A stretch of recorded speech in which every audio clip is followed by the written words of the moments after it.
We've all seen the incredible growth of the Church of the Brethren in Nigeria, in Western Africa over the past 100 years, to the point where the Church of the Brethren in Nigeria is now larger than the Brethren in the U.S. But now there's another area where the Church of the Brethren has taken hold and promises to become as large or even larger than Nigeria. It's in the countries of East Africa.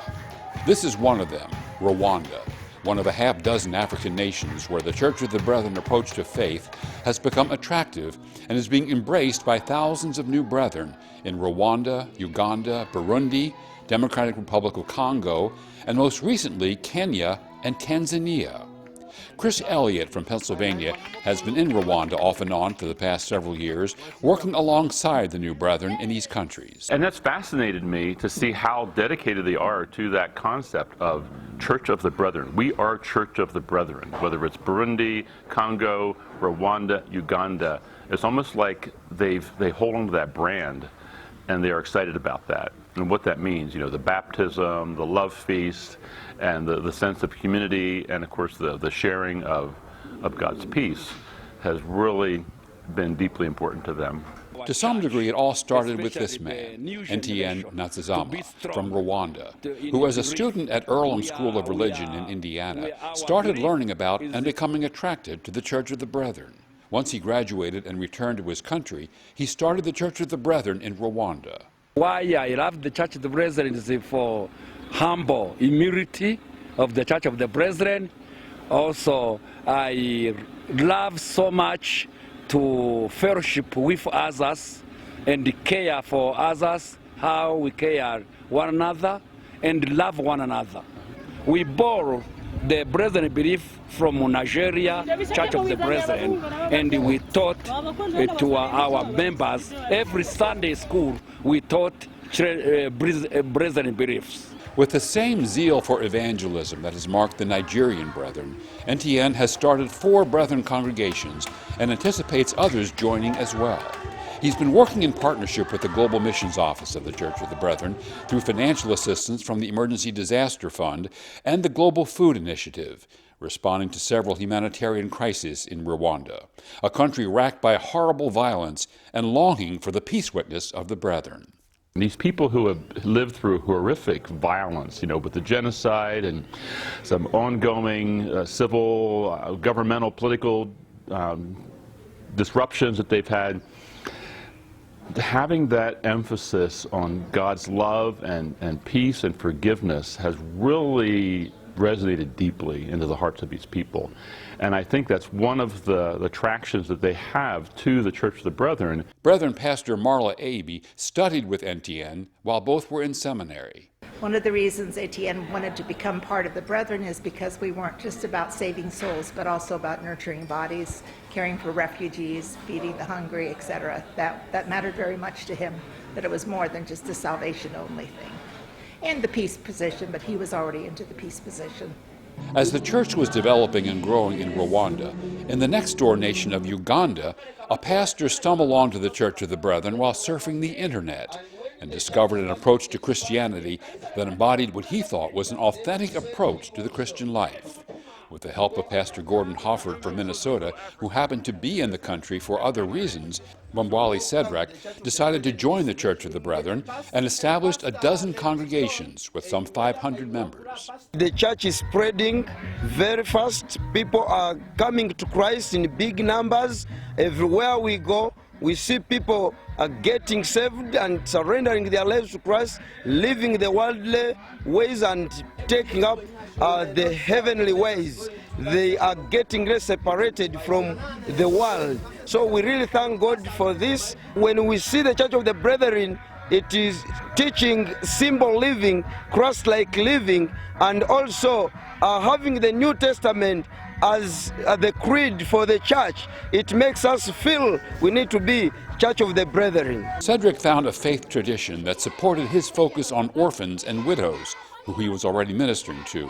It was a perfect fit. The orphanages and schools in Uganda are so important because we are showing the love of Christ. They are helping us demonstrate the love of Christ to the young generation, and we believe that through are extending the love of Christ to these children, we are raising them to become potential leaders when they grow up. What impressed me first about the Church of Uganda was that they immediately had a very clear mission and vision. They even had an organization started which served the destitute widows and orphans of Uganda. They have an NGO. And so these churches already had a mission when they were founded. Every member who comes in knows that mission. While the churches were growing in Rwanda and Uganda, pastors in Rwanda's neighboring countries of Congo and Burundi also learned about the Church of the Brethren and started planting churches in both of those countries. The main church planter in Burundi is Pastor Expert Bukini, who since 2015 has established 50 congregations. He was introduced to the Church of the Brethren when he came across a book entitled A Dunker's Guide to Brethren History. He has a well-established training program for pastors in Burundi, all accomplished without outside funding. It's to know about the Church of Brethren history, and also they will know about the leadership of the church. They will know about Bible knowledge. Expert Bukini, who is the leader of the Church of the Brethren in Burundi, he has really latched on to our tagline, continuing the work of Jesus peacefully, simply together. And he said to me, "Can you preach to that?" And it was just kind of fascinating. They just love that thought of peacefully, simply together. In each of these countries, there's a stated appreciation for the Church of the Brethren approach to faith, care for meeting human need in countries that have been dealing with poverty, violence, even natural disasters such as volcano eruptions and floods, an appreciation for believers' baptism, and a commitment to peacemaking and reconciliation in countries torn by ethnic violence. Even genocide has happened in Rwanda. Church leaders also like the Brethren emphasis on the priesthood of all believers. On a recent visit by American church leaders to Rwanda and Uganda, each of the congregations introduced lay members of the congregation who share in the ministry, many of whom are women. American and Nigerian brethren have been supportive of these new churches. Congregations in several districts in the U.S. have helped build or rebuild houses of worship and provided funds for Bibles to be distributed.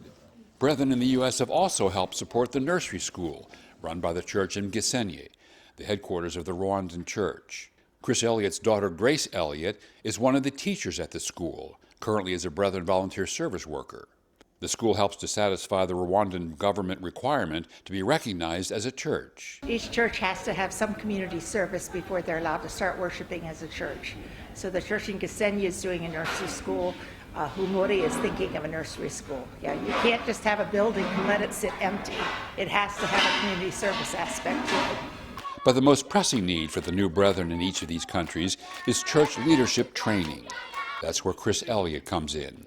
A pastor from the southern Pennsylvania district, Chris has taken an interest in mentoring and supporting the new brethren in this region.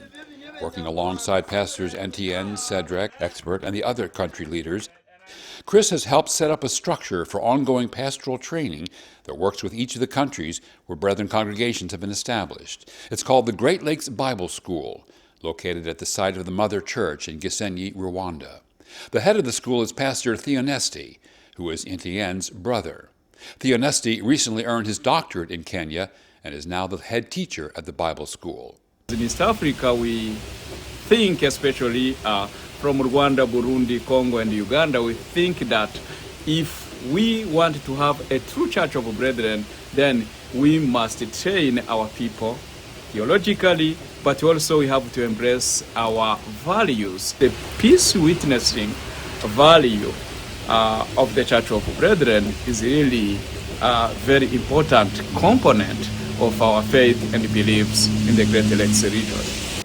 That's a serious issue throughout the region here in the Great Lakes churches, is pastors that just don't have a rich understanding of the Bible and what it means in terms of who we are as God's people.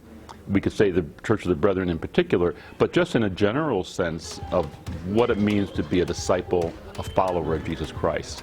What church leaders in these countries covet is the prayers of brethren from around the world. Visits such as the one in December of 2022 by Pastors Bob Kettering and Marla Aby and Pastor Caleb Silvanus Dakwe from the Church of the Brethren in Nigeria are especially appreciated. They ended up traveling and sharing about Brethren doctrines not only to Burundi, Rwanda, and Uganda, but also to a new project in Kenya, where there's a congregation that is recently identified with the Church of the Brethren.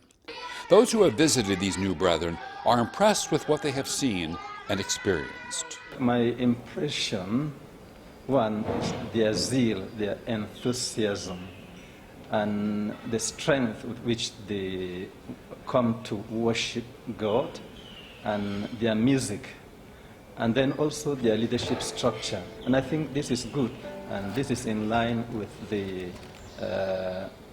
priesthood of all believers that the Church of the Brethren stands for.